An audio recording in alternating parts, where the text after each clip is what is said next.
Yes, ready, start.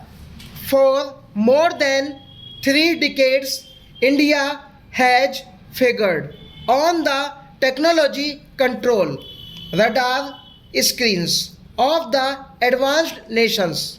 Happily, attempts of technology denial have not been without benefits because they have spurred our scientists to further strengthen our national capability. This has reinforced our belief in the maxim that strength respects strength. In this context, I must compliment our nuclear scientists. Their achievements at Pokhran have filled the entire Indian scientific community with self confidence. The second important task before our scientific establishment is that it must get refocused on problem solving, especially meeting the felt needs of our industry, agriculture, and services. For example, our farm production needs to grow at least by 5% a year. This is necessary if we have to reach the goal of creating a hunger free society by doubling our food production in the next 10 years.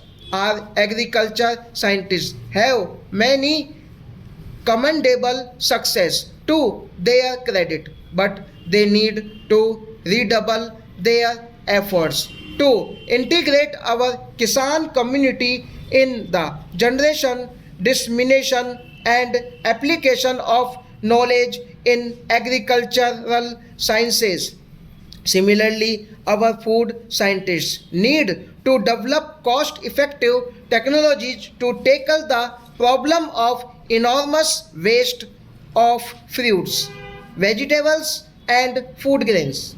Food security, water management, energy and material conservation, low cost housing, environment, and protection, maximizing our exports by achieving cost and quality competitiveness in world markets. High quality technical education leading to self employment opportunities, all these are crucial for our national development. In all these areas, our scientific institutions should forge clear collaborative ties with industry, agriculture, and services that has not been the case so far. Thirdly, for creating world class scientific research, it is obvious to the distinguished audience here that our universities, R&D institutions, and institutes of higher learning must be freed from bureaucratization. Our students, teachers, and scientists should spend more time on creative research than on underproductive and needless red tapeism. I would like the Science Congress and all the allied institutions to come up with an action plan on this issue and implement it in a visible manner. The fourth most important task before us is to train our children and young generation in a spirit of scientific inquiry. The study of science, in fact, the study of most subjects in our schools and colleges suffer badly from learning by rote. Our students are not encouraged to think freely and creatively here. Looking to the future, India has to concentrate on two knowledge based sciences and their widest possible applications. One of them is information technology.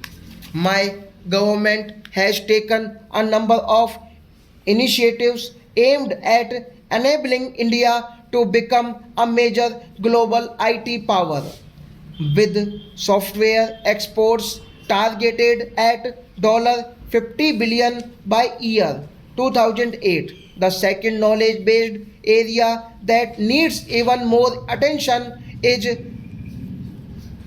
biosciences and biotechnology. I am happy to note that this subject is the focus of this year's Science Congress. My government's emphasis on IT stems from my firm belief about the supremacy of India's intellectual powers. However, India will have an immense opportunity if we add to IT the advance of our rich biodiversity and traditional knowledge.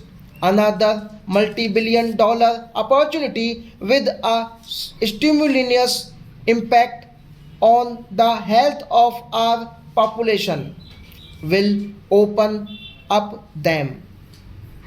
Then international market for herbal and biotech products in the early parts of the next century is estimated to reach billions of dollars, and India should have a sizable share of this in view of our rich bioresources. I understand that the Council of Scientific and Industrial Research and the Department of Biotechnology have mounted a focused program which has brought together 20 of the CSIR laboratories with the well known practitioners of traditional systems of medicine and research workers from other scientific institutions under one roof. I want to congratulate both the CSIR and the Department of Biotechnology since this is precisely the Team India spirit that I had emphasized during the Shanti Swarup Bhatnagar Awards ceremony. Such a program should not be confined to healthcare issues of only tropical areas but also those pertinent to the rest of the world like AIDS, Parkinson's disease, arthritis, brain disorders, various cases of cancer, etc. I suggest that the good beginning made by CSIR should be followed with multiples of such programs with a very wide Indian knowledge network. This is a last session of the Science Congress in this century. By the time you assembled on the same day next year, it will be the first gathering of the Science Congress in the 21st century. It is only appropriate that we use the ensuing 1 year to infuse new dynamism in India scientific research and education. In this endeavor, our scientists cannot be mindful of a peculiar challenge before global science in the coming century and millennium. It is the challenge of integrating the knowledge of man's outer space, that is science, with the knowledge of this inner space, that is spiritualism, which are very much connected. Stop.